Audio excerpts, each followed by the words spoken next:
بسم الله الرحمن الرحيم. السلام عليكم ورحمة الله وبركاته. أهلا ومرحبا بكم وحلقة جديدة من مطبخ نادر سليمان. النهاردة إن شاء الله هنعمل معاكم العيش الشامي بتاع السندوتشات بتاع الفول والطعمية بتاع جميع أنواع السندوتشات بطريقة سهلة وبسيطة. إن شاء الله يعجبكم بإذن الله. زي ما انتم شايفين كده، بسم الله ما شاء الله.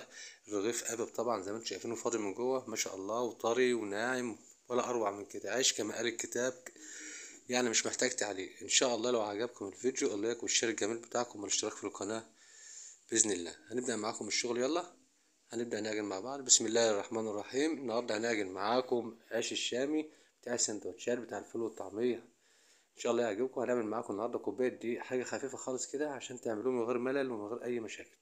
هنبدأ طبعا ربع كيلو دقيق، يعني حوالي كوباية دقيق. وهنبدأ ان شاء الله هنحط عليها نص معلقة سكر كبيرة. وهنبدأ نحط عليها 10 جرام خميرة، حوالي معلقة كبيرة خميرة. طبعا ممكن نحط 5 جرام أو نص معلقة، بس عشان الجو بارد حاجة تسيحنا في الخميرة إن شاء الله.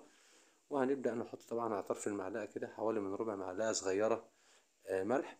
وهنبدأ نقلبهم كويس جدا زي ما انتم شايفين كده، عشان ما يبقاش في أي تكتل من الخميرة أو أي حاجة. نقلبهم في الدقيق كويس، وبعد كده هننزل باللبن بتاعنا حوالي كوباية لبن ما يعادل 125 جرام. يكون لبن دافي عشان يساعد معانا برضو، بس مش سخن، دافي عشان يساعد معانا في التخمير ان شاء الله.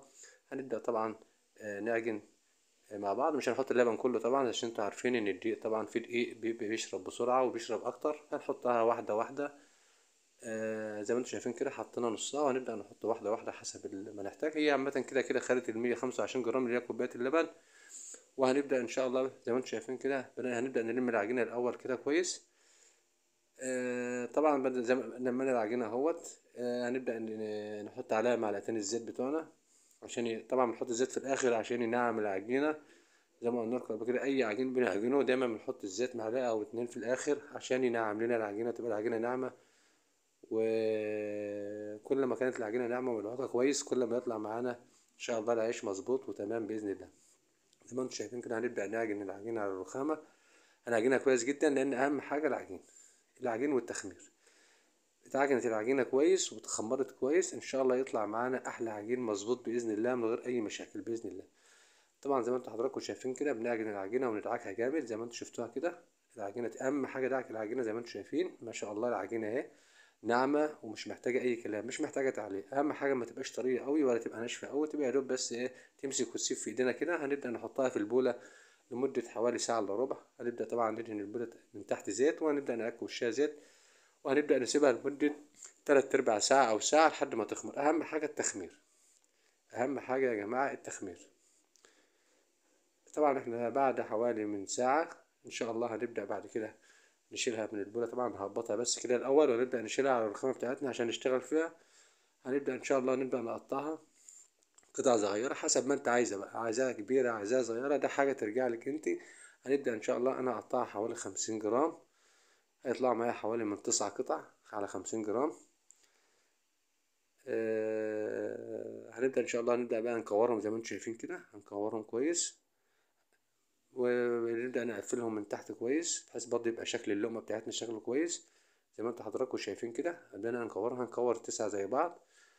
وهنبدأ بعد كده بعد ما نكورهم هنبدأ نحطهم في صينية ونهك وشهم زيت، ونبدأ نغطيهم ونسيبهم لمدة مثلا 10 دقايق أو ربع ساعة يرتاحوا، بس عشان نبدأ بعد كده نفردهم بإذن الله. زي ما انتم شايفين كده، هنبدأ نحطهم في الصينية بعيد عن بعض برضه عشان الخميرة فيهم ما يلزقوش في بعض. وهنبدأ نهك وشهم زيت، وهنبدأ نغطيهم وهنسيبهم لمدة ربع ساعة لحد ما يرتاحوا. وإن شاء الله بعد كده نبدأ نفردهم. طبعا قبل أي حاجة هنجيب الصاج اللي هنبدأ نفرد فيه. هنجيب قماشة. طبعا انت عارفين الفران بيحطوا طبعا في طاولات خشب، فالطاولات الخشب بتدفي العجين. احنا عشان ندفي العجينة نحط قماشة زي كده، نص القماشة في الصاج، بحيث ان احنا نبدأ النص التاني نغطي بعد ما نفرد. وهنبدأ نفرد مع بعض بالراحة خالص. رش الدقيق خفيفة، ما نكترش الدقيق عشان برضو العيش ما يجيرش. زي ما انتوا شفتوا كده حضراتكم اهو. ما يبقاش يبقى العجين طبعا السمك ده يبقى حوالي نص سنتي، لا يبقى تخين ولا يبقى رقيق زي ما انتوا شايفين كده. وهنبدأ نحطهم في الصاج بتاعنا على القماشة اللي احنا حاطينها. هنعمل كمان واحدة. الموضوع سهل وبسيط يا جماعة، مفيش فيه أي مشاكل، ما تقلقوش من أي حاجة. أهو زي ما انتوا شفتوا كده أهو. ما شاء الله العجينة سهلة وبسيطة اهيت، زي ما انتوا شايفين كده، حوالي نص سنتي، يعني لا كبيرة لا تخينة ولا رقيقة، عشان برضه تقب معانا كويس. زي ما انتوا شفتوا مدى العجين كله قدامنا 9 لقمات. هنبدأ نغطي وشهم كويس وهنسيبهم لمدة ساعة، ساعة ونص حسب الجو، لحد ما يخمروا كويس جدا. وهنبدأ بعد كده نشتغل مع بعض في الطاسة بإذن الله. زي ما حضراتكم شفتوا كده هنسيبهم ساعة ونص، أو خدوا حوالي من ساعة ونص أو ساعتين إلا ربع. خمر بسم الله ما شاء الله. اهم حاجه الخميره ديت، طالما خمر كويس ان شاء الله هيطلع قابل في الطاسه باذن الله بدون اي مشاكل. هنبدا نحضر الطاسه بتاعتنا.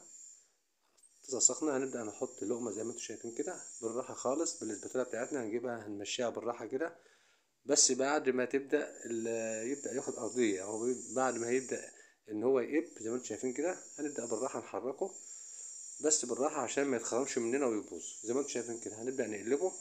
خد ارضيه اهوت بسم الله ما شاء الله، وقابل كويس جدا. ومن تحت زي ما انتم شايفين بسم الله ما شاء الله، وفوق اهو شوفوا الرغيف عامل ازاي بسم الله ما شاء الله، مش محتاج تعليق ولا محتاج كلام. زي ما انتم شايفين الرغيف اهو ما شاء الله قابب وزي الفل. هنبدا نجرب واحد كمان معاكم. العجينه خمرانه يا جماعه، مش محتاجه هي لوحدها، ما فيش نص دقيقه في الطاسه بتقوم رايحه قابه الرغيف بيقب ونبدا، يعني مش محتاج تعليق والله، هي العجينه بتتكلم عن نفسها. بسم الله ما شاء الله، بدأ العجينه اهو، بدأ الرغيف يقب اهو زي ما انتم شايفين. بسم الله ما شاء الله شكله جميل اهو، بيقب ولا كأنك عامله في الفرن اهو. بس بالراحة وانت بتعملي بالاسباتولا عشان ما يتخرمش، لو اتخرم باظ، او يعني هو مش باظ هيمشي، بس هيبقى برضه مش قابب وهيبقى شكله مش كويس زي ما انتم شايفين كده اهو. بسم الله ما شاء الله، نبدأ نقلبه ظهر ووش زي ما انتم شايفين اهو. بسم الله ما شاء الله، ولا كأنه طالع من فرن العيش، ما شاء الله ولا اروع من كده. اهم حاجة بس انتوا اذا عجبكم الفيديو اللايك والشير الجميل بتاعكم والاشتراك في القناة، واللي ما اشتركش يشترك عشان القناة تكبر بيكم بإذن الله. بسم الله ما شاء الله العيش عامل ازاي يا جماعة، قابب بسم الله ما شاء الله، مش محتاج والله تعليق. احنا كده خلصنا ال9 لقمات بتوعنا. الموضوع سهل وبسيط ومش محتاج اي تعليق. ما شاء الله اهو العيش عامل ازاي، شكله بيتكلم عن نفسه يا جماعة، والله ما محتاج تعليق، انتوا شايفينه. ان شاء الله لو عجبكم ما تنسوناش من اللايك والشير الجميل بتاعكم. العيش بسم الله ما شاء الله قابب اهو. طبعا ده يتعمل احلى سندوتش فول او طعمية او لانشون او جبنة زي ما انت عايز، حسب ما انت عايز تعمل. بسم الله ما شاء الله مش محتاج، طري جدا وفي نفس الوقت قابب فاضي من جوه، مش محتاج اي كلام.